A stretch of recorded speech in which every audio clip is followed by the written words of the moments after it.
यहां ऋण चुकाए बिना कोई जा नहीं सकता, ऋण चुकाना पड़ेगा। किसी का ऋण वसूल करना है तो किसी को ऋण चुकाना है, दोनों काम करने होते हैं। अनेक जन्मों में अनेक लोगों के साथ हमने जो बर्ताव किए हैं, अच्छे या बुरे, वो होंगे। अब किसी आदमी को हम जानते नहीं, अचानक मिला, अचानक टक्कर लगाओ, मार पीट गाली गुत्ता सब कर दिया, चुपचाप सह लो। क्यों? ये आपका हिसाब है, पूर्व का हिसाब। हमारा उससे कोई द्वेष नहीं, कोई संकल्प नहीं। अचानक घटना घटी और हमसे द्वेष करने लगा, हमें पीटने लगा, हमें गालियां दे, ये हिसाब है, चुपचाप सह जाओ। अपने घर का भाई ही भारी दुश्मन बन गया और क्लेश हिसाब है। एक प्रभुदत्त ब्रह्मचारी जी की वाणी में पढ़ा था, एक महात्मा जी भ्रमण करते थे तो उस समय असरफियां चलती थी, मोहरे असरफियां, उनको भेंट में देते लोग। तो या तो ठाकुर सेवा में लगे तत्काल, या संत सेवा में तत्काल लगे, उसका संग्रह करके डोलना ये ठीक नहीं, बैरागी के लिए सिद्धांत में ये ठीक नहीं। तो जब 2, 4, 6, 8 ऐसे मोहरे हुई, उन्होंने विचार किया कि और भ्रमण करके जब काफी मोहरे हो जाएंगे तो प्रयागराज में जब कुंभ पड़ता है, एक बार पूरे सब अखाड़े के संतों को, अलग अलग संप्रदाय सब संतों को बुलाएंगे और सबको बुलाएंगे। अब साधु है तो यही विचार करेगा और क्या विचार करेगा। तो उन्होंने ऐसे डंडा बनवाया, बेंत, तो ऊपर से चूड़ीदार और भीतर पोला और मोहरे उसमें डालते और भ्रमण, जहां जहां श्रद्धालु भगत थे सबके यहां जाना और इच्छा रखना कि एक मोहर तो दे दे दक्षिणा में। कामना कोई भी हो वो बांधती ही है, ध्यान रखना। इसलिए प्रभु जो चाहे वो करे, अपनी चाह नहीं रखनी चाहिए, अपनी चाह प्रभु की चाह में मिला देनी चाहिए। धीरे धीरे वो छड़ी भर गई, भ्रमण करने वाले महात्मा चूड़ी लगाई, इंतजार करते रहे जब प्रयाग का कुंभ पड़ा तो चले। तो रास्ते में एक गांव में पूछा जाता है, जैसे कई लोगों को कोई श्रद्धालु ऐसा है जो संत सेवी है, तो कुछ लोगों ने बताया हाँ एक परिवार है बहुत संत सेवी है और आपको मिलाते हैं उसे। घर में खूब अच्छा हलवा पूरी पकाया और जो घर के मालिक थे चरण दबाए, चरण दबाते दबाते उनकी दृष्टि पड़ी उस डंडे पे, इतना मोटा और ऊपर से चूड़ी सी नजर आ रही, इस डंडे में तो कोई रास है ही है। अब महात्मा जी को खवा पिला के सुला दिया, महात्मा जी जब सो गए, पत्नी से धीरे से कहा वो डंडा लाओ बाबा जी का डंडा। वो चूड़ीदार जो ही खुला पलटा है तो सैकड़ों मोहरे, ऐसे संत रोज बता रहे भगवान, आनंद हो जाए। फिर पत्नी से कहा नाप के कंकड़ लाओ। वो तो महात्मा जी तो खाए खीर पूरी, आराम से सो, रात में पूरी प्लानिंग करके उसमें कंकड़ भर के चूड़ी लगाकर सिराने रखते, सारी मोहरे हटा। महात्मा जी आराम से छड़ी उठाए तो वजन पक्का, वैसे बड़े लोग चतुर होते हैं, पर ये नहीं जानते कि कर्म कितना भयानक होता है। और उनकी कोई संतान नहीं थी, पर धन में इतना प्रेम उनको था, बहुत सावधान है। साधु महात्माओं के पास जो अर्थ है, गृहस्थी अगर आता वहीं से, पर अगर उसको जोर जबरदस्ती या किसी छल कपट से, तो वो उसका विनाश ही करता है, आज तक का प्रमाण है। अब उनको ये भाव पता नहीं होगा, या पता होगा तो लोग के कारण वो उसको मान नहीं पाए होंगे। महात्मा जी गए प्रयाग में, किसी अखाड़े पर रुके और वहां प्रार्थना की कि कल जो है संपूर्ण अखाड़ों का निमंत्रण किया जाए और सब संतों को भोग पवाया जाए, उनको दक्षिणा भी दी जाए। महंत ने सोचा कि बहुत बड़ा है तो उत्सव है, क्योंकि प्रयाग में कितने हजारों संत महात्मा सब, उनका महाराज बोलो इसमें चीनी और टीक, बोले आप एक एक हिसाब हम करें, हमारे पास सब व्यवस्था है। बोले कुछ तो पहले दे दो, इकट्ठे देंगे। उनको था कि अगर छड़ी खोला तो 2-4 मोहरे दी, किसी को पता लग गया तो गड़बड़ हो सकती। बोले आप हम भंडारे के आखिरी में सब कुछ आपको दे देंगे, ठीक है। वो अपने पास से पैसे लगाकर जितना सामग्री सब लाए लाखों की, और सब संतों को निमंत्रण कर दिया।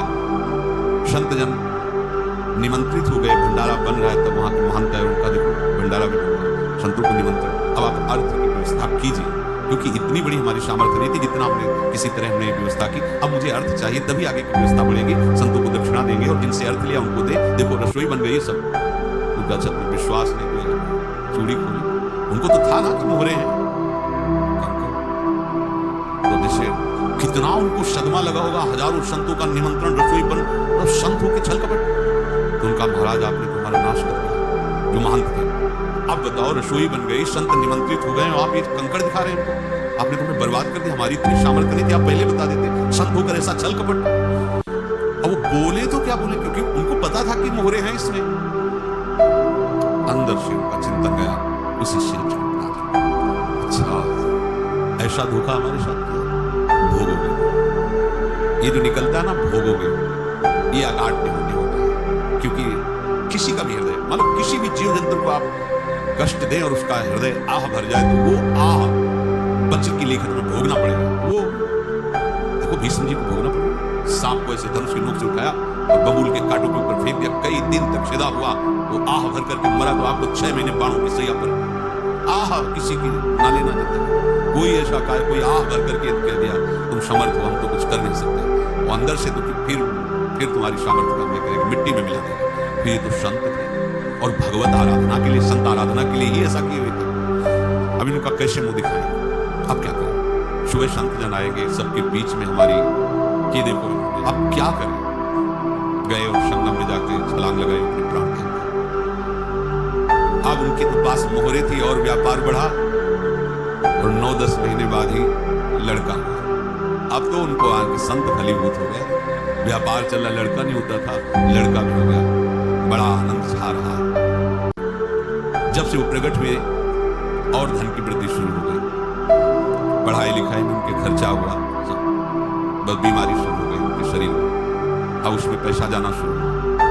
इतने आसक्त वो दोनों हो गए कि कुछ भी हो, व्यापार ठप, संपत्ति बेचना शुरू। तो उन्होंने कहा कि बेटा मैं क्या कर सकता हूँ तुम्हारे? बोले हमारी अंतिम इच्छा है प्रयाग चलो, और जितने प्रयाग में संत महात्मा सबको एक बार भंडारा करो, हमारी इच्छा अंतिम है। क्योंकि अंतिम यही इच्छा थी। बोले अब ज्यादा संपत्ति तो नहीं रह गई, तो बोले घर बेच दो, मेरे लिए ही तो है, बेच दो। मुझे लगता मैं बचूंगा नहीं, पर मेरी अंतिम इच्छा पूर्ण कर। घर बेच दिया, जेवर बेच दिए। वहां गए, जब संत सेवा की तो बोले मुझे संगम तक ले चलो। संगम तक ले गए और बोले समझे तुम चुराए थे और हमने उसको छीना है, कुछ नहीं रह गया तेरे पास कुछ, अब केवल ममता और आसक्ति में जलकर मर और नर्क प्राप्त कर। मैं वही महात्मा हूं जिसकी तुम्हें मोहरे लेते। सरी चल, महात्मा को जन्म लेना पड़ा और इनको दुर्गति भोगनी पड़ी। ऋणानुबंध होश में, ऐसा नहीं कि आप जो कर रहे हैं कोई देख नहीं रहा, कोई हिसाब किताब नहीं, जो कर रहे हैं अवश्य में भोक्तव्य। बहुत सावधान। अनेक जन्मों में अनेक लोगों से जो कुछ लिया दिया है, इस लेने देने को मिटा देने के बाद ही तुम मुक्त हो गए। इसीलिए एक उपाय है, लेना न देना मगन रहना। क्या? मालिक को समर्पित हो जाओ, मालिक को अपना माना हुआ समर्पित कर दो, खत्म। अहम त्वाम स्वरूपाभ्यो मोक्षयिष्यामि, सब खत्म। आगे पीछे लेना देना सब खत्म। एकादश स्कंद में भगवान श्री कृष्णचंद्र जी ने कहा जो मेरे चरणों का आश्रय लेकर भक्त मेरा भक्ति करता है, उसकी पितृ ऋण, मातृ ऋण, देव ऋण, ऋषि ऋण, सब ऋणों से मैं मुक्त कर दे। तो बस यही एक उपाय है जो इसके बंद करने का उपाय भक्तों के लिए है, वो यही है, भगवान के शरण में होकर अपना माना हुआ पूरा भगवान के अर्पित कर दो। अर्पित करने का तात्पर्य उसमें आम तदीयम वस्तु गोविंदम तुभ्यमेव समर्पयामि। जिनसे तुमने सेवा करवाई है उनकी सेवा करनी पड़ेगी, जिनसे तुमने जो कुछ लिया है उनको देना पड़ेगा। ये लेने देने का व्यापार जब तक समाप्त नहीं होगा तब तक तुम्हारा जन्म मरण चलता रहेगा। अब आपको यहां समझना है, यदि आपसे किसी ने पैसे लिए बेईमानी करके नहीं दे रहा है तो आप उसको गाली मत दीजिए, आपने बेईमानी की थी इसलिए आपकी बेईमानी हुई है। लेकिन कोई बात नहीं है, बंधन से मुक्त हुए, जो बोझा था चला गया। उसको ऐसा ना देखे कि ये बेईमान हमारे रुपए मार लिए, अब जो कुछ होगा देखेंगे। अगर आप आगे नया कुछ करते हैं तो फिर आगे का हिसाब आपको भोगना पड़ेगा, ध्यान रखना। ऐसा नहीं है कि आपको भोगना नहीं पड़ेगा। एक ही उपाय है कि आप जो शरीर धारण किए इसी में जो भोग ले आगे ना होना चाहिए। तो क्या करें? सर्वतो भावेन भगवान के शरण में, ये तो सर्वाणि कर्माणि मयि सन्न्यस्त